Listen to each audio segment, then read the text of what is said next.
Bien, hermanos, vamos a tener abiertas nuestras Biblias aquí en el libro de Jueces. Hemos leído, si bien este capítulo habla del nacimiento de Sansón, pero vamos a ver un poco toda su vida. Pero aquí apunta la serie esta que predicamos cada domingo. ¿Cuál es el centro de todas las historias del Antiguo Testamento? El centro es el Señor Jesucristo. De nada valdría que en esta mañana hablemos de un hombre fuerte, que creo que hasta el mundo, aunque no sepa la Biblia, conoce la historia algo de Sansón, conoce que tenía una fuerza sobrehumana, pero ya hay muchas películas de superhéroes y no debemos ver a la Biblia así. A la Biblia la debemos ver que Dios, cuando pone historias en su palabra, tienen que ver con el significado mayor, que es Jesucristo. Y el libro de Jueces, déjenme decirle de qué se trata, porque quizás muchos de los que estamos aquí lo han leído, otros no lo han leído, que son más nuevos, pero se van a encontrar con el libro de Jueces, se van a encontrar con un montón de historias de personas que fueron como jefes militares que libraron a Israel de sus enemigos. Mejor dicho, no los libraron totalmente, sino que permitieron, digamos, su ayuda militar por medio de Dios, que no se extinguiera el pueblo. O sea, cuando ustedes miren el libro de Jueces, y muchos de esos nombres de los jueces, ¿sí?, que no eran reyes, eran personas que aparecían, cumplían la voluntad de Dios, librando a Israel de sus enemigos, y luego desaparecían de escena. No quedaban perpetuamente como reyes. Bueno, algunos de esos se nombra en Hebreos capítulo 11. Que alguno ha dicho que son los héroes de la fe. Preferimos decir que eran hombres imperfectos, pecadores, que en un momento Dios les dio la fe para hacer determinadas cosas. Pero fuera de eso, fueron un desastre. Uno dice, bueno, estamos hablando de una serie que dice apunta a Cristo. Entendemos lo de Sansón, y no hemos leído, pero yo supongo que ustedes han leído, cuando puse en el grupo de WhatsApp, que lean en casa todos los capítulos. Ustedes habrán leído que la vida de Sansón, uno dice, ¿cómo puede apuntar a Cristo la vida de Sansón? Bueno, lo mismo podríamos decir con los demás jueces. Han tenido pecados. Han tenido pecados y serios. Y uno dice, ¿pero cómo esto puede apuntar a Cristo? Obviamente eso no apunta a Cristo. Solamente rescatamos, como rescata Hebreos 11, la fe que Dios les dio a esas personas en determinado momento. Y que la historia periférica de Sansón y de otros, digamos, jueces, apunta a Cristo. Entonces, en esta serie yo tenía que elegir del libro de Jueces un personaje. Podía haber elegido Gedeón, era mejor, ¿no? Moralmente. Pero, extrañamente, el que más simbologías tiene en la vida, ¿sí?, es la historia de Sansón. Así que del libro de Jueces, que vuelvo a repetir, no son personas modelos, ¿sí? Son líderes militares que Dios levantó. ¿Para qué Dios los levantó? Por algo muy importante que tiene que ver con Cristo. Para que Israel no se extinguiera. Porque Dios había prometido que iba a enviar al Mesías, no solamente de Israel, sino del mundo, a través del pueblo de Israel, en la promesa hecha a Abraham, a los patriarcas, etc. Ahora, ¿qué pasaba si Israel, por su desobediencia, los mataban a todos y no quedaba pueblo? Dios no puede dejar de cumplir su promesa de enviar a Cristo. Entonces Dios, a pesar de la rebeldía del pueblo, envía a jueces para que el pueblo continúe con vida. En este caso, en el versículo 1, nosotros vemos, ¿no es cierto?, que había un problema, y los versículos que siguen, que Israel estaba bajo la mano de los filisteos 40 años. Si un gobierno te cansa en 4 años, imagínate 40 años bajo la mano de los filisteos. ¿Y por qué estaban bajo la mano de los filisteos si ellos estaban en la tierra prometida? Por su desobediencia. Adoraban a ídolos, se casaban con mujeres de otros pueblos. No tenían a Dios en su noticia, eran el pueblo de Dios, pero vivían como si no lo fuera. Dios tendría que haber, en su justicia, sin aplicar su misericordia, dejar que los conquistaran y los mataran a todos. pero Dios es fiel a su pacto. Por eso Él envía jueces. Y fue un periodo bastante largo, donde al final después vamos a ver que vinieron reyes. Pero los jueces aparecían en escena y desaparecían. En este caso tenemos la historia de Sansón. Y vamos a ver 5 similitudes de su historia, no de la persona en sí mismo de Sansón, ¿se entiende? Similitudes de la historia con Cristo. Vamos a ver la similitud número 1, que es un nacimiento anunciado por Dios. Vamos a ver la similitud número 2, que es la victoria sobre los enemigos. Vamos a ver la similitud 3, que es entregado por su pueblo, o sea, los judíos, a muerte, pero triunfante al fin. La similitud 4 es que Cristo, ¿no es cierto? Ya nos referimos a Él, destruyó el poder de la muerte. Y la 5, el sacrificio y victoria final. Entonces, al ver estos 5 puntos, déjenme decirle cómo lo vamos a ver. Sansón es un hombre que fue apartado por Dios para una labor. Y vamos a ver lo que tiene similitud con Cristo, pero antes, de acuerdo al punto, vamos a ver las fallas del hombre. ¿Para qué? Vamos a ver las fallas y pecados del hombre, para decir, en esto se equivocó, en esto no tenemos que tomar ejemplo. Es más, nos advierte a nosotros de otros pecados. Fíjense que el título dice, donde el hombre falla, Cristo triunfa. Y vamos a ver que Cristo es el Sansón espiritual de Dios, que Él no falló, no pecó y que triunfó y no murió sepultado, sino que resucitó. Entonces vamos a ver algo acerca del nacimiento anunciado por Dios, que es la primera similitud. En el versículo 2 dice, había un hombre de Sora, de la tribu de Dan, el cual se llamaba Manoa, y su mujer era estéril y nunca había dado a luz. Nosotros tenemos en la historia bíblica, desde el llamamiento de Dios de Abraham, que todas las mujeres, o la mayoría que nombra la Biblia en esa descendencia, eran estériles.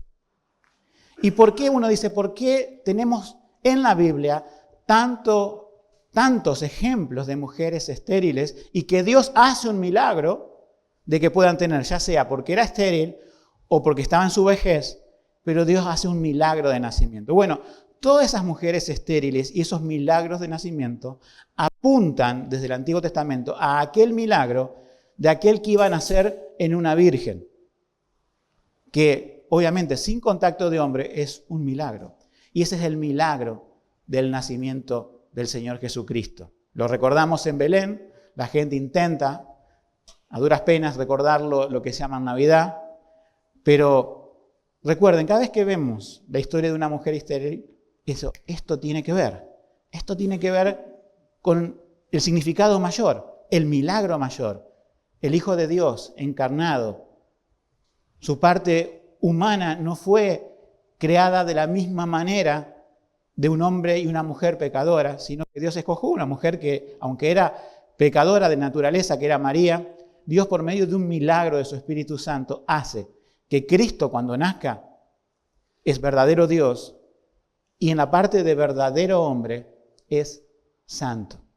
No es como Sansón. Acá se le aparece el ángel, un ángel, vamos a ver quién es, y promete un nacimiento a una mujer estéril. Entonces ahí tenemos el primer paralelo, porque no se le apareció a Manoa, a su padre, sino que se le aparece a su mamá, como le apareció el ángel, pero ese sí fue un ángel, a María.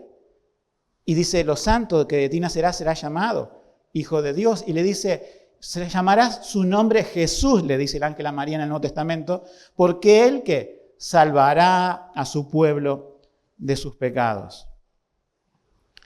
En el versículo 3 dice que este ángel se le apareció a la mujer y le dijo, he aquí que tú eres estéril y no has dado a luz, pero concebirás y darás a luz un hijo. Y en el 5, fíjense en este detalle. Porque he aquí que tú concebirás y darás a luz un hijo y no pasará navaja sobre su cabeza, porque el niño será nazareo de Dios desde el vientre y él comenzará a salvar a Israel de la mano de los filisteos. Versículo 5 dice, ¿cuál era el propósito del nacimiento de Sansón? Un salvador temporal. ¿Por qué? Estaban 40 años bajo la mano de los filisteos y ahora nace Sansón para salvarlo de la mano de los filisteos. Pero recuerden qué dijo el ángel a María respecto a Jesús. Él salvará a sus pueblos, pero no militarmente. No de los romanos, que eran en aquel tiempo los que ocupaban el lugar, sino que lo salvará ¿de qué? De sus pecados. O sea, vemos en la figura de Sansón un libertador, pero material, terreno.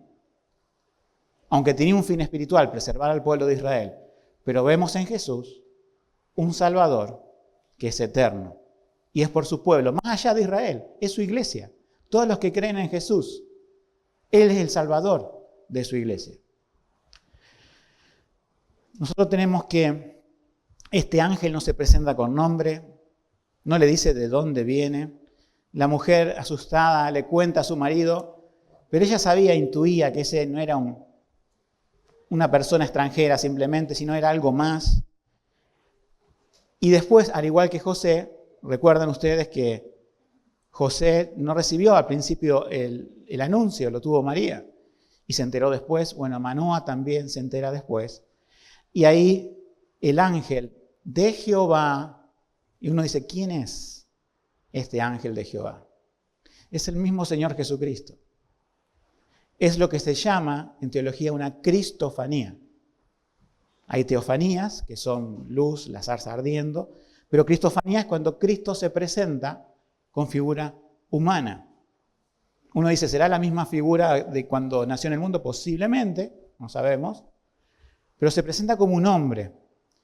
Y la Biblia dice el ángel de Dios, no un ángel más, el ángel de Dios. O sea, Cristo interviniendo en la historia del Antiguo Testamento, no encarnado todavía, porque eso sería después, pero prometiendo algo. En este caso, promete que va a haber un hombre que será nazareo. Nazareo, no confundan con nazareno, eso es de Nazaret. Nazareo quiere decir una persona que tiene una señal de voto delante de Dios. No se corta el pelo, nunca. No toma ninguna bebida alcohólica y no come nada, podemos decir que prohibiera la ley, ni toca a ningún muerto en toda su vida. El voto de Nazareo tenía un propósito en Israel, pero acá Dios le dice que va a ser nazareo, porque Él lo va a utilizar, lo va a apartar para el servicio de Él de una manera especial. Y quizás la señal visible, porque las personas no pueden saber qué comía, si tocaba un muerto o no, pero el pelo largo, que quizás le llegaba hasta la cintura, es la señal visible del pacto de Dios en esto, con sus padres, con Sansón, con Israel que le manda ese libertador. ¿Por qué estamos tan seguros de que el ángel era, podemos decir, Dios mismo? Porque hay un milagro y después hay una opinión. El milagro es, primero preguntan antes del milagro por su nombre, versículo 18. Y el ángel de Jehová respondió, ¿por qué preguntas por mi nombre?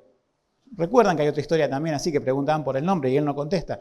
En este caso dice, no contestó el nombre, dice que es maravilloso. No tenía que ser revelado, no era el tiempo en donde tenía que revelar el nombre de Jesús. Eso fue revelado tiempo después a María. Versículo 20. Aconteció que cuando la llama subía del altar hacia el cielo, el ángel de Jehová subió en la llama del altar y al verlo Manoa y su mujer se postraron en tierra sobre sus rostros. Le ofrecieron un cabrito, él no lo aceptó, no voy a comer, dijo, pero si querés sacrificarlo a Jehová. Y mientras estaba ardiendo eso, la persona que estaba al lado del fuego se une con el fuego y se va para arriba. Imagínense el impacto de Manoa y su mujer. Pero entendieron que era Dios mismo, hemos visto a Dios cara a cara. Vamos a morir, eso decía Manoa. El judío promedio entendía que el ángel de Jehová, no un ángel de Jehová más, el ángel de Jehová era el Mesías de Dios. Era el representante de Dios, por tanto Dios mismo. Porque si fuera una creación más, diría, bueno, hemos visto una creación más de Dios como un ángel. Pero ellos decían a Dios. Y la mujer lo decía tan razón. Si Dios nos prometió todo esto, no es para matarnos. Si Dios se aparece en figura humana y nos promete un hijo y que nuestro hijo tiene que cumplir tales condiciones. Bueno, nosotros vemos aquí que Sansón tenía un propósito, libertador. Jesús tenía otro propósito, salvador del alma. Entonces esta es la primera similitud muy llamativa. De todos los jueces, este es el que tiene esa característica. Vamos a ir ahora a la segunda similitud, que es la victoria sobre los enemigos. Sansón creció, si alguno pregunta qué quiere decir su nombre, es como la luz, significa su nombre. Tiene relación con la palabra luz, pero no tiene más connotación que eso.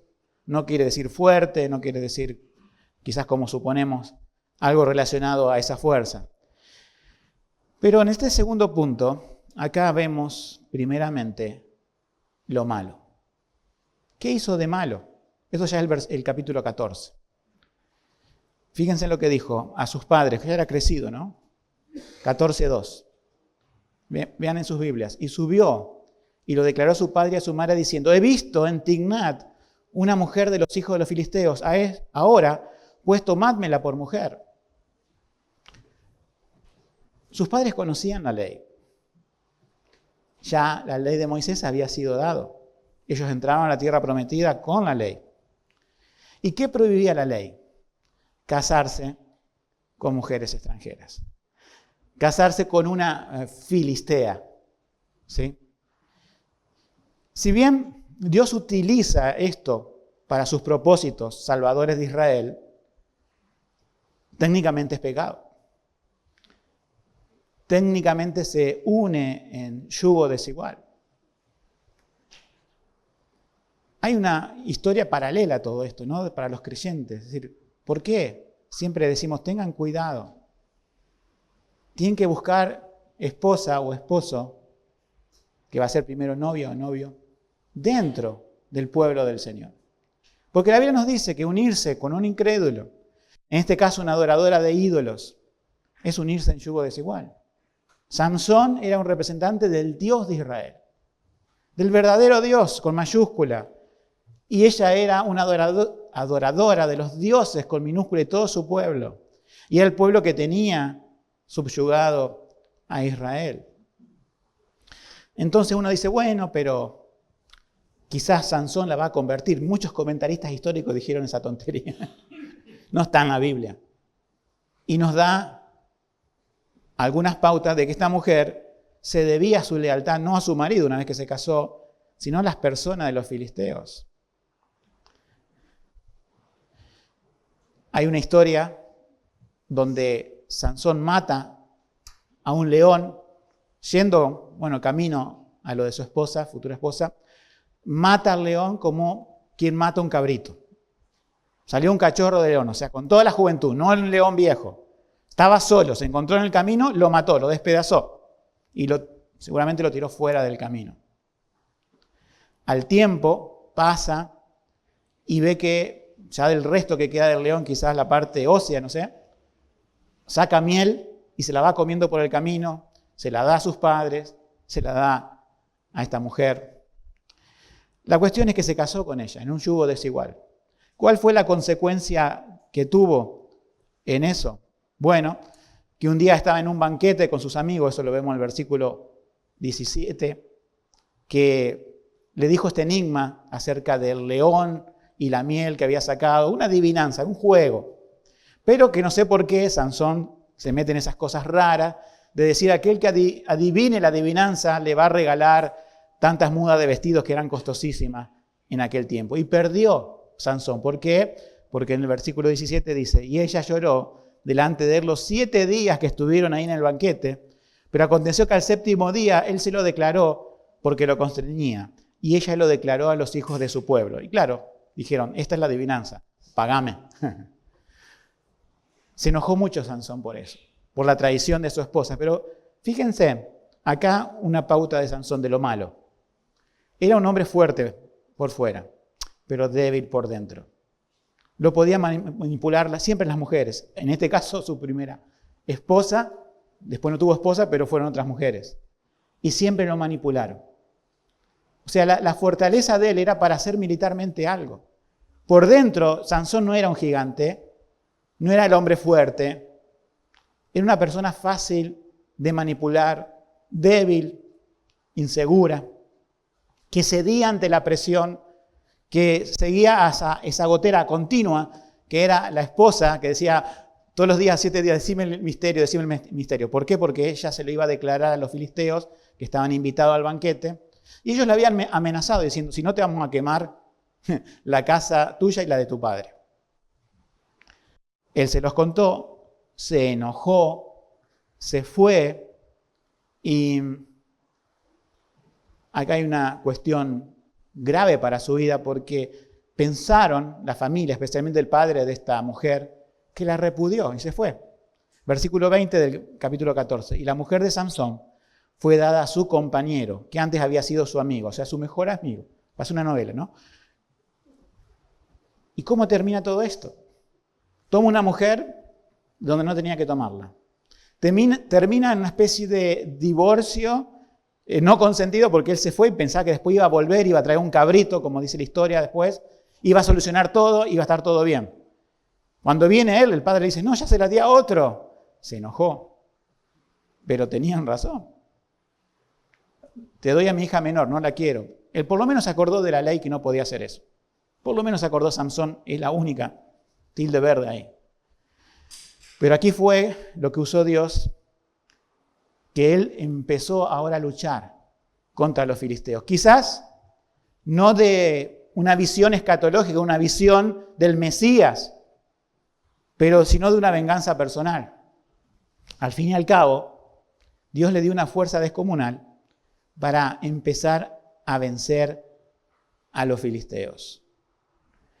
Y estuvo liderando esa victoria 20 años.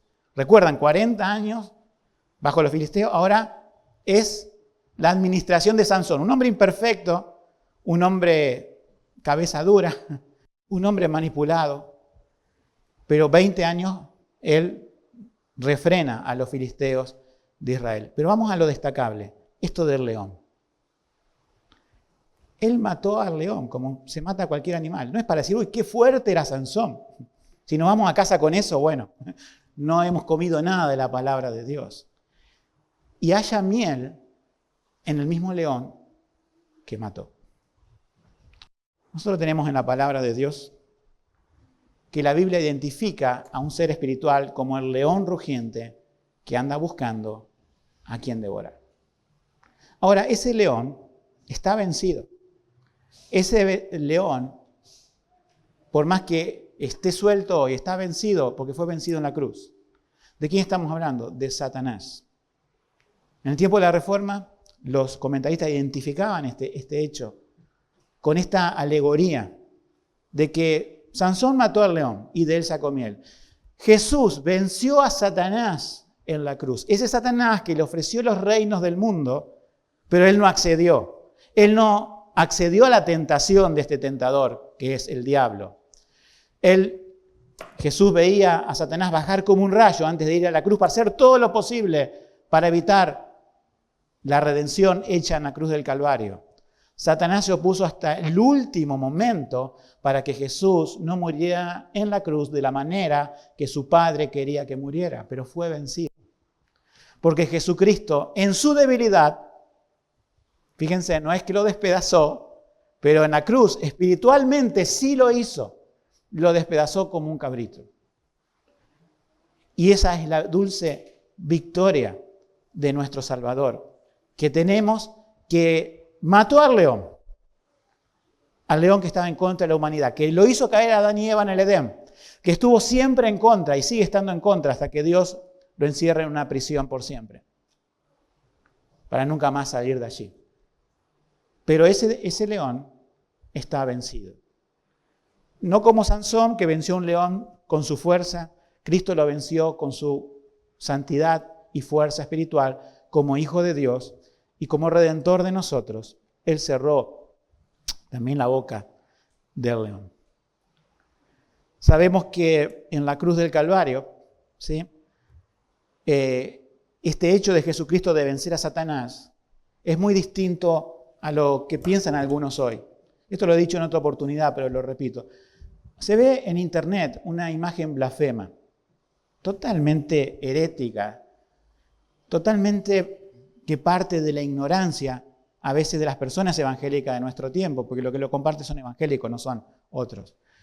Y la imagen herética, disculpen, es así: Jesús con una pulseada con Satanás. No saben quién es Jesús, tampoco quién es Satanás, pero sobre todo quién es Jesús. Jesús no juega a la pulseada, no es una lucha entre iguales. Si bien estaba débil en la carne, pero él era el Hijo de Dios. No es nada Satanás delante de él. Engreído que le vino a ofrecer los reinos del mundo a cambio de adorarlo. Presuntuoso. Pero no es nada. Todo esto es mío, decía Satanás, te lo daré si postrado ante mí adorares. No. En la cruz te venceré, decía Jesús. Y en la cruz lo venció. No es una lucha entre iguales. No le ayudamos a Dios a ganar la batalla contra el reino de las tinieblas. Él ya la ganó. Venimos a proclamar por el Evangelio. La batalla está ganada. Y decirle a los seres humanos, a las personas que aún no tienen a Dios, ríndanse. Ríndanse ante Dios. El llamado del Evangelio es eso. Jesucristo ya venció. Pero si querés aliarte con Satanás, vas a ir al infierno. Si querés seguir en tus pecados, vas a ir al infierno. Pero Cristo te da la oportunidad, diciendo: vencí el pecado, la muerte y Satanás. Todo aquel que cree en Jesús es una nueva criatura, es perdonada. Si Satanás te tiene en sus garras, nadie, mejor dicho, Jesús puede librarte y nadie te va a arrebatar de la mano de Jesús y de su Padre, nos dice la Biblia en Juan 10. Cristo es el libertador. Sabemos que esta historia, ¿no es cierto?, tiene errores de la vida de Sansón. Él cometió pecados, pero Cristo pudo vencer al león rugiente porque él no tenía pecado. Y aquí viene el príncipe de este mundo, o sea, el león rugiente, Satanás, decía Jesús, pero no tiene nada en mí. Miren, mi corazón está blanco, está puro, santo. Si Sansón quería abrir su corazón y decir: miren, mi corazón había lujuria, había mujeres, había muchos pecados. Pero Cristo era santo, puro y sin mancha y venció en la cruz a Satanás. Vamos al punto 3. Entregado por su pueblo, pero triunfante. ¿Cómo terminó la historia con la mujer? Bueno, hay otra historia que quizás ustedes recuerden, que él incendió los campos. Sansón incendió los campos de los filisteos. Agarró zorras, las ató por la cola, en una cuerda quizás, no que la cola, o sea, cola con cola, quizás la antorcha de fuego en el medio, y los animales que querían correr para cada lado hacían un camino caótico por el campo, quemando todos los campos y viñas de los filisteos. Cuando ellos perdieron toda la cosecha, dijeron: esto es culpa del ex suegro y de la mujer repudiada de Sansón. Fueron y pasó lo que pasó que le iban a hacer a la mujer, la cual ella quiso evitar contando el secreto. Fueron y quemaron su casa y murieron. Trágico. Pasamos una vuelta de página, vamos al punto 3 y allí tenemos otra cosa. Ahora lo querían matar a Sansón. Obviamente le fue mal la casa, ¿no es cierto?, de este suegro que era antes y murió esa mujer. Pero ahora peligra la vida de los judíos y vienen judíos a decirle: ahora culpa tuya, no solamente nos conquistan, nos van a matar, nos van a quemar como hicieron con los otros. Entonces en el capítulo 15, versículo 2 dice, los judíos, dice: nosotros hemos venido para prenderte y entregarte en mano de los filisteos. Y Sansón les respondió: juradme que vosotros no me mataréis. Y se lo prometieron, diciendo: no te vamos a matar. Lo ataron en las manos y todo un séquito de miles de personas lo llevaron a los filisteos diciendo: acá te entregamos a Sansón. Hagan de él como ustedes gusten. ¿Qué les recuerda esto? Jesús fue entregado por su propio pueblo. Lo traicionó uno de los apóstoles, el hijo de perdición, Judas, lo entregó con un beso y vino con otros. Y desde ese momento lo ataron a Jesús para interrogarlo, para pegarle, para burlarse. Pero hay mucho más de esas ataduras que simplemente atarlo en las manos a Jesús. A Sansón lo ataron en sus manos y obviamente cuando lo largaron con los filisteos, dice que fueron como cuerdas que se consumen por el fuego, las rompió fácilmente. Lo ataron con hilo de coser, parecía. Y mató una gran cantidad de filisteos. Nosotros también tenemos, recordando ahí que tomó una quijada de asno y fue apilándolo en montones a los filisteos. Fue una victoria de un solo hombre contra 1000. Pero en esto vemos que no lo pudieron atar a Sansón. Hay en la Biblia un pasaje, ¿sí?, donde nos habla que Jesús fue atado, pero no con cuerdas, si bien él fue descolgado de la cruz, fue envuelto, podemos decir, pero las cuerdas de la muerte no lo pudieron retener. Esto está en Hechos 2:24. Cuando se predica acerca de Jesús, dice, al cual Dios levantó, suelto los dolores de la muerte. Y ahí dolores es como ataduras, por cuanto era imposible que fuese retenido en ella, o sea, por la muerte. Era imposible atar a Sansón. Pero a Jesús también. La muerte no lo pudo retener en su tumba. La muerte no lo pudo atar. Él al tercer día resucita victorioso, como rompiendo las ataduras de la muerte. Por eso nos dice Hechos 2:24 que sueltos de esas ataduras de la muerte. Esta es la verdadera historia, ¿no es cierto? Jesús es fuerte, murió en debilidad física, pero espiritualmente es el Sansón. Donde venció al león rugiente, a Satanás, y ahora vemos que vence ¿qué? A la muerte. ¿Dónde está, dice el apóstol Pablo, oh muerte tu aguijón y oh sepulcro tu victoria? Eso es gracias a Jesucristo, que la muerte no lo pudo detener y todos aquellos que creen en Él van a sufrir la muerte física, sí, si Él no viene antes, pero no será tu destino final. Si crees en Jesús, resucitarás en el día final. Y las cuerdas de la muerte no te podrán retener porque no lo pudieron retener a Él. Y Él, como primogénito de los muertos, pasa esa cualidad a los que creen en Él. Resucitarán juntamente con Cristo. Resucitaron espiritualmente en la tierra los que creen en Él. Y resucitarán también físicamente con sus espíritus en el día final para no morir nunca más. La muerte no es tu destino si crees en Jesús. La muerte eterna es tu destino si rechazas a Jesús. Es una cuestión de vida o muerte lo que estamos hablando esta mañana con la historia de Sansón. No es la historia de un superhéroe. Estamos hablando de lo que hizo un hombre proyectado como una sombra en el futuro y lo que hizo Cristo, el verdadero Hijo de Dios, espiritualmente venciendo a Satanás y ahora a la muerte. Después tuvo sed. Y Dios, nos dice ese capítulo 15, a Sansón, versículo 18, hizo salir agua de una cuenca. ¿Sí? Es difícil la traducción, las traducciones antiguas, ¿sí?, del tiempo de la Reforma, aquí interpretaban que salía de la muela del asno, porque justamente dice que de leji se pronuncia así, salió agua, pero quiere decir quijada, leji, pero también es el nombre del lugar. Lo más factible es que haya salido agua de una especie de pozo, pero que fue un milagro de Dios. O sea, terminó Sansón de vencer a 1000 hombres, estaban todos ahí apilados, sus cadáveres, cansado, y estaba por morir de sed, y se ve que era un lugar desértico, y Dios le envía agua de forma milagrosa que sale, ¿no es cierto?, de la tierra en Lehi. Llevar a cabo esto le daba sed a cualquiera, ¿no es cierto?, incluso a Sansón. Jesucristo llevó una tarea mucho más pesada en la cruz.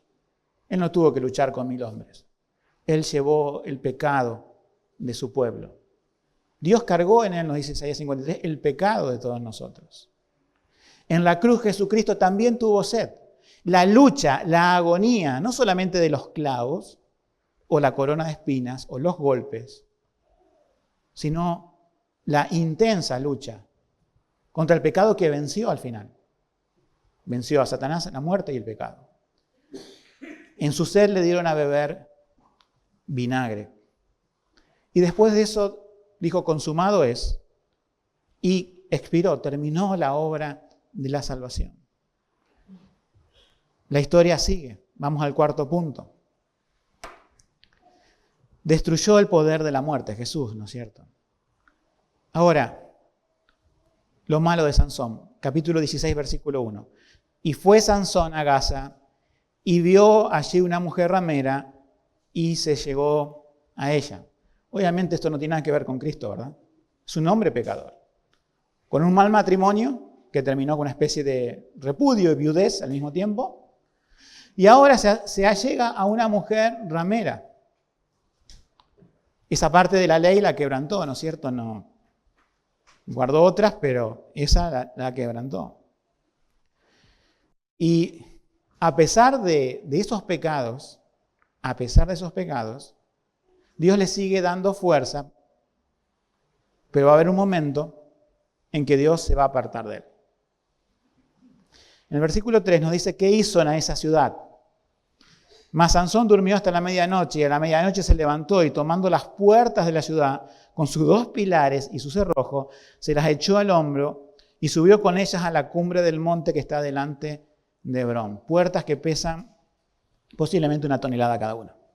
Las arrastró hasta el monte y quizás las paró entre piedras para decir, esta ciudad quedó desprotegida. Su confianza estaba en las puertas, pero ahora esta ciudad está desprotegida. Tantos pueden entrar como tantos pueden salir. No hay más puertas. Me las llevé yo, dice Sansón. ¿Por qué la Biblia nombra este tipo de cosas? Porque hay un hecho mayor del tema de las puertas. Nosotros sabemos que la victoria de la cruz fue un golpe contra el territorio fortificado de Satanás. Satanás tiene a personas cautivas a su voluntad, siguen sus designios. En este caso, la ciudad esa era para que pudieran entrar. En el caso de Satanás, los tienes bien guardadas a las almas, al menos que alguien derribe sus puertas. Alguien abra las puertas amuralladas del territorio de Satanás y almas se escapen de allí para acudir a Cristo como Salvador. La Biblia nos habla, en Mateo 16, 18, las puertas del infierno no prevalecerán contra la iglesia. Como digo, siempre se toma mal ese versículo, porque al prevalecer piensa que la puerta te persigue a la iglesia la puerta. No, las puertas no se mueven, están fijas. Las puertas de esa ciudad no prevalecieron contra Sansón, la sacó de cuajo, se la llevó con todo. Jesucristo derriba la puerta, esa que tiene Satanás cautivo las almas. Y usa a su iglesia para predicar el Evangelio. En esta mañana estamos predicando el Evangelio. Jesucristo abre la puerta a los cautivos. Derriba a Satanás, lo vence. Vence su territorio. Vence su influencia. El Evangelio es el mensaje de Jesucristo crucificado y resucitado que llega hoy a nuestra vida. ¿Estás dentro de la ciudadela de Satanás? Podés salir fuera. Podés escapar gracias a Jesucristo. Recuerdan que el diablo decía, estos son mis reinos, son míos. En la cruz dejaron. Todos los reinos vienen a ser de nuestro único gran rey, Rey de reyes, Señor de señores. Y ese Rey de reyes y Señor de señores arrancó las puertas del territorio de Satanás. Usa a su iglesia para llevar el Evangelio y promete a su iglesia, no tengas miedo, esas puertas no van a prevalecer. Van a salir almas de allí que van a salir del dominio de Satanás, del dominio del pecado, y van a ir hacia él. Eso solamente lo pudo hacer Jesucristo Santo, no el pecador Sansón que frecuentaba prostitutas. No, ese no. Ese hizo, podemos decir, un milagro de fuerza sobrehumana arrancando puertas de una ciudad material. Jesucristo, el Hijo de Dios, arrancó las puertas del dominio de Satanás, que estaban las almas cautivas a voluntad de él. Por eso, cuando él viene a esta tierra, Jesús, todos los demonios se le sujetan. Aparecen endemoniados por todas partes. Porque justamente Dios permitió eso para que demostraran quién es el dueño aquí. Quién es el que viene a destruir el territorio. Y fue Jesús. Tenemos el quinto y último punto, el sacrificio. Pero déjenme, antes de pasar al quinto punto, recordar algo más.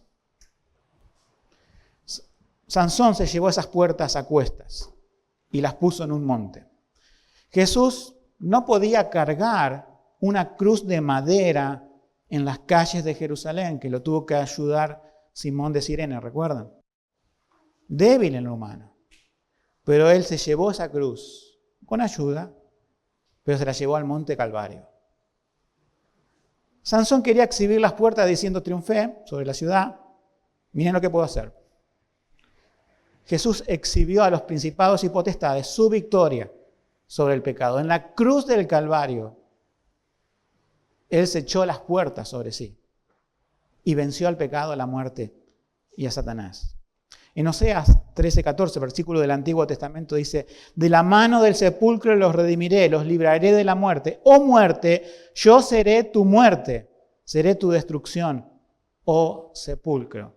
Derribaré las puertas del infierno, derribaré el territorio de Satanás y de la muerte. Y Jesús fue la muerte de la muerte. El sacrificio que nos habla el punto 5, vamos a ver brevemente lo malo, primero de Sansón. Nuevamente se involucra con una mujer, otras más. De los filisteos, por supuesto. Quizás de mal vivir por el contexto, esto ya es el capítulo 16, el final. Versículo 4 del 16. Después de esto aconteció que se enamoró de una mujer del valle de Sorek, la cual se llamaba Dalila. Aún cuando el mundo ridiculiza la historia de Sansón, porque no entiende de qué se trata, siempre es Sansón y Dalila, que le cortó los cabellos de la cabeza y perdió la fuerza. No es tan simple como parece. No estaba la fuerza de Sansón en sus cabellos. Sus cabellos eran la señal del pacto de Dios que hizo en la promesa. Sus cabellos no tenían energía, no era magia. Estas personas que eran conocidos de Dalila, querían saber y utilizaban a ella, ¿recuerdan cómo utilizaban a la primera mujer para descubrir el secreto de Sansón? Bueno, acá querían descubrir algo mayor. Querían descubrir el secreto de su vida. ¿Por qué tenía esa fuerza? Porque claro, decían, bueno, tiene quizás músculos, pero no puede hacer eso de arrancar 2 puertas, matar 1000 hombres, combatir por 20 años. No puede hacerlo un hombre. Hay magia ahí, pero era Dios. Nosotros sabemos que es Dios el que estaba con él, por amor a su nombre, por amor a su pacto, por amor a su promesa, no por lo que era Sansón. Si fuera Sansón, Dios decía, bueno, mátenos de una y ya. Pero él prometió que iba a guardar a Israel. Lo hizo Dios, aunque no aprueba la vida pecaminosa de Sansón. Aquí esta mujer Dalila, ¿sí? Es la última mujer donde ahí se provoca, en cierta manera, el fin de la vida de Sansón. Y acá hay una cosa que debemos mencionar bíblicamente. Proverbios 7:26. Búsquenlo. Es conexión con la historia. Quizás no como propósito redentor que estamos viendo esta mañana, pero es la referencia a Sansón donde no dice Sansón. Está hablando de las mujeres rameras. Dalila era de esa clase también, al igual que la otra, que no sabemos el nombre. Porque a muchos ha hecho caer heridos de muerte, y aún los más fuertes han sido muertos por ella. ¿Quién es en este caso? Sansón. Nosotros vemos que el pecado destruye, el pecado consume, el pecado mata. Uno de los pecados peligrosos que nos habla la Biblia es el pecado sexual, común en la vida de Sansón.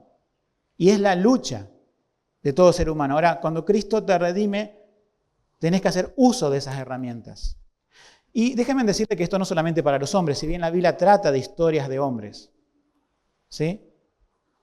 Va a haber una Dalila en el sentido del pecado, como figura del pecado sexual. Va a haber también un hombre como figura del pecado sexual. Y también esto afecta a la humanidad. Esto es uno de los pecados de idolatría también, que afecta a la humanidad y afecta a la iglesia del Señor. Porque mire que el que está fuerte, mire que no caiga. Sansón, vamos a ver, vemos, ¿no es cierto?, que no era una persona fuerte en su interior. Aquí empezaron un juego, digamos, los filisteos, presionando a Dalila, pero no una presión de que vamos a quemar tu casa. Era alguien más importante quizás. Te vamos a regalar, no sé, si sacamos la cuenta de lo que le prometieron en monedas y demás, no tenía que trabajar el resto de su vida y creo que ni siquiera su cuarta generación, más o menos, para que se den una idea de lo que se podía comprar a esta mujer. Era bastante desproporcionado lo que le ofrecieron para que Dalila le sacara el secreto a Sansón. Sansón, bueno, no se venció de la primera, dijo, bueno, mi fuerza está que si me atan con varilla de mimbres verdes, lo voy a destruir, si clavan mi pelo en la tierra, un montón de mentiras, pero por esto está en el versículo 6, Dalila dijo a Sansón, yo te ruego que me declares en qué consiste tu gran fuerza y cómo podría ser atado para ser sujetado. Ahora, pónganse a pensar, en todas las estratagemas que le dijo Sansón a Dalila, la cual no funcionaron, porque cada vez que lo ataba con algo, venían los filisteos y decía, Sansón, los filisteos, y él rompía lo que sea. No lo podían atar. ¿Ustedes creen que Sansón podía ser alguien tan ignorante de decir, esta mujer me quiere matar? Esta mujer quiere mi mal, no quiere mi bien. Pero un hombre con carácter hubiera dicho, yo me voy de aquí. ¿Qué hago con Dalila? ¿Qué hice con la otra ramera? No, yo soy un siervo de Dios, no tengo que hacer eso. Pero Sansón no era así. Sansón era fuerte por fuera, pero muy, muy, muy débil y manipulado por dentro. Podría haber escapado, pero su amor infantil con una mujer que lo hacía poner en sus rodillas, le acariciaba el pelo, decía, declárame cómo te podemos matar directamente. Y él accedía a eso. ¿Y qué pasó? Ustedes saben, la otra le insistió y le dijo el secreto. ¿Y qué pasó aquí? Y lo mismo. Él le dijo que si le cortan el cabello, que era la señal del nazareato, podemos decir, de su pacto con Dios, iba a ser como cualquier hombre. Versículo 20 del capítulo 16. Y le dijo, Sansón, los filisteos sobre ti. Ahí ya le había cortado el pelo. Y él se despertó de su sueño y se dijo, esta vez saldré como las otras y me escaparé. Pero él no sabía que Jehová ya se había apartado de él. No escapó esta vez. Lo ataron. Le sacaron los ojos. Lo pusieron a moler harina, que era como una piedra gigantesca, con un palo, imagínense una piedra redonda sobre otra redonda de base, como una mula, a dar vueltas y vueltas y vueltas sin ojo. A todo esto se burlaron, todo lo demás. Fíjense lo que provocó esta mujer Dalila. Los más fuertes cayeron por ella.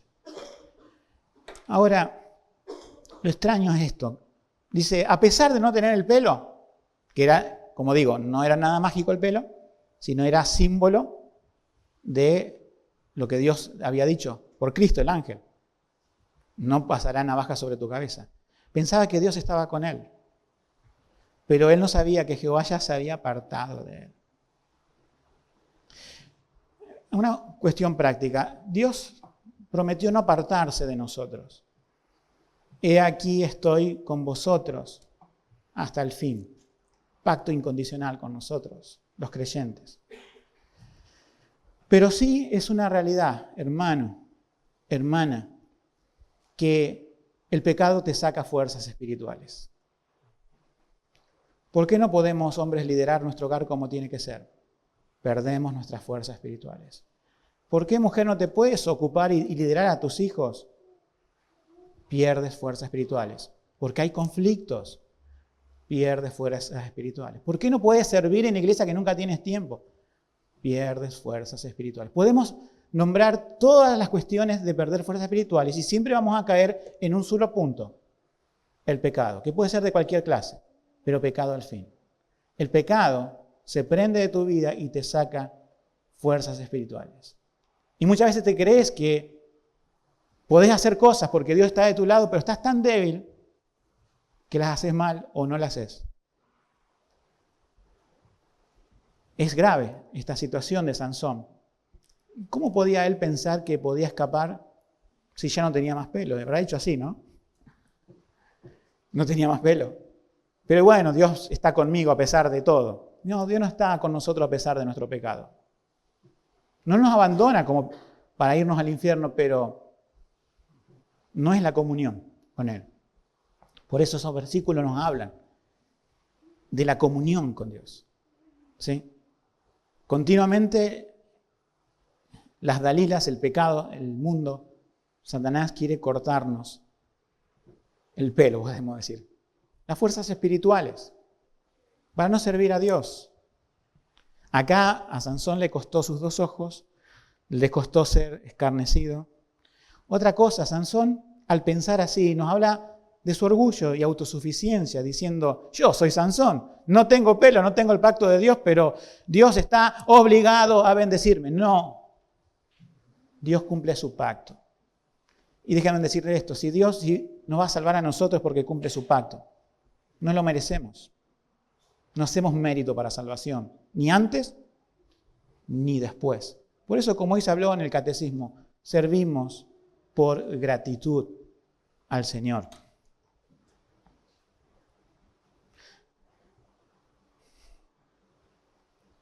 Dice Isaías 59:2, pero vuestras iniquidades han hecho división entre vosotros y vuestro Dios, y vuestros pecados han hecho ocultar de vosotros su rostro para no oír. Dios se separa, no le da fuerza. Vienen los filisteos, los llevan a Sansón. De todos los pecados que hizo, este fue el peor. Confiar en sí mismo y ceder ante esta mujer, ¿no es cierto? La verdadera fortaleza está, hermanos, en la dependencia de Dios. Decimos como el salmista, Jehová es mi fortaleza y mi escudo. En Él confió mi corazón y fui ayudado. Terminamos con unas pequeñas comparaciones en la vida final de Sansón.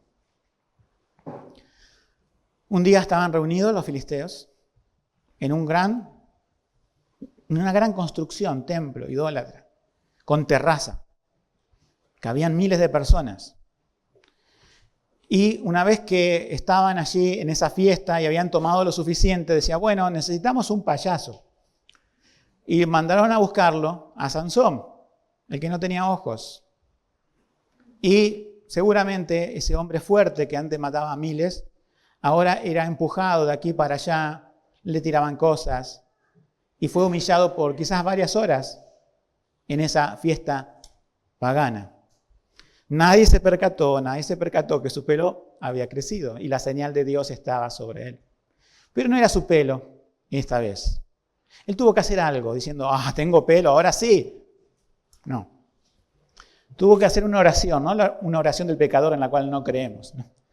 Nadie se salva repitiendo oraciones ni haciendo cosas por el estilo, ¿no? Se salva por confiar en Dios, en Jesucristo. Y él confió en Dios. Aunque sus palabras tienen cierto aire de venganza, aparece en Hebreos 11, podemos suponer, la Biblia no lo dice, pero que hubo algo más en su corazón. Porque él ora a Dios, ¿sí? Pidiendo una última oportunidad. ¿Qué podía hacer? No tenía ojos. No tenía fuerza No era el pelo mágico. Pero le pide a Dios, dame esta última oportunidad. Esas columnas, por una cuestión arquitectónica del edificio, estaban muy juntas. Podemos decir 2 columnas principales de una estructura. Creo que nosotros podemos ver aquí en los edificios que hay una columna en las esquinas, ¿vieron? Yo no sé qué pasa con el edificio si se saca esa columna. Pero hay cosas, estructuras que dependen a veces de 1 o 2 columnas. Bueno, acá había 2 columnas que él podía apoyarse. Y obviamente no lo podía como hombre derribar, pero le pide a Dios que permita que él derribe esas columnas porque se desplomaría todo el edificio. Y así ocurrió. Oró a Dios, separó las columnas, todos los de la terraza y los que estaban abajo implosionaron, quedaron bajo escombros, y fue los que mató Sansón, nos dice la Escritura, en ese hecho más que lo que mató en toda su vida en 20 años de juez. Mató a la mayoría de los principales filisteos, quedaron acéfalos, como podemos decir, como ejército. Y Sansón quedó sepultado allí, y después lo sacaron. Jesucristo es el vencedor final de esto. Él derrotó todo lo que podía oponerse en contra de la salvación de su pueblo. Venció al pecado, a Satanás, al mundo. Él fue sepultado, pero no quedó allí como Sansón. Él al tercer día resucitó. Él no murió diciendo quiero tomar venganza de mis enemigos, sino que murió por enemigos como vos y como yo, que luego reconciliaría con él. Siendo aún enemigos, Cristo nos amó. Cualquier persona que quiera ir a Cristo dice, pero yo soy su enemigo porque he hecho esto y esto y esto. Perfecto, reconoce que sos su enemigo porque Él vino a reconciliar enemigos, no personas buenas, que se creen buenas, porque esas nunca van al cielo. Porque tienen sus obras y en el cielo serán quemadas, no sirven. Pero si decís, yo he hecho muchas cosas malas delante de Dios, a tal punto que, sí, reconozco, soy su enemigo. Bueno, Cristo vino a morir en la cruz y a morir por los enemigos. Él clamó a la cruz, Padre, perdónalo, no saben lo que hacen. Sansón clamando diciendo que mueran todos mis enemigos, que me sacaran los ojos. Jesús murió para reconciliar enemigos de Dios con Dios. A través del sacrificio y su sangre derramada en la cruz hace la paz entre el alma pecadora y Dios. Ofrece esta salvación a todo aquel que quiera venir a Él. Nosotros tenemos que este Jesús no fue puesto en la tumba. Sansón cayó, quedó en la tumba, pero Cristo se levantó y reina para siempre. Sansón venció solamente por un momento, pero Cristo derrotó a la muerte eternamente. Cristo vive, Cristo salva hoy, y Cristo es el juez de Dios, por así decirlo, que permanece para siempre y que nunca fue hallado pecado, nunca falló. ¿Es Cristo este juez salvador de tu vida? ¿Es Cristo, creyente, la fortaleza de tu vida diaria? Que el Señor nos bendiga en esta mañana. Amén.